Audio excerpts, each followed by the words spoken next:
If and when he is crowned king, Charles will become defender of the faith. But the prince has already made it known he wants to expand that title.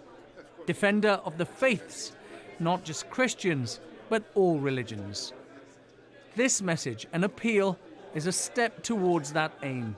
It is an indescribable tragedy that Christianity is now under such threat in the Middle East.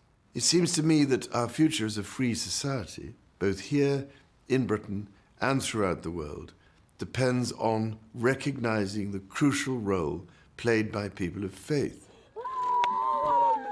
The video is recorded for the publication of a report that highlights the slaughter of minorities in the Middle East by ISIS.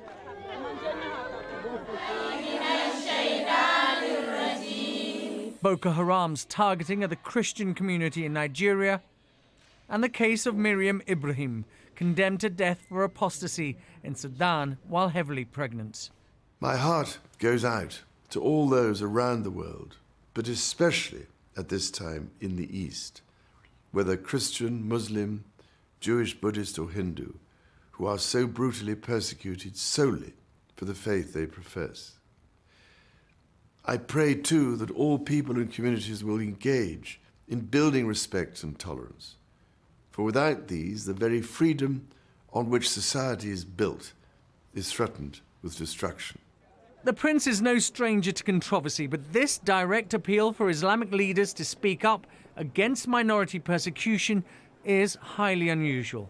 That while he's Prince of Wales, I think he can say a lot of things that he won't really be able to say when he's king. I mean, it's an appeal for peace, isn't it? And that everybody should, look at the various issues and see if they can resolve them. I think there's absolutely no harm in him saying that. I think it gets more complicated if he talks about things which are political, and you could argue that this has a very strong political emphasis as well.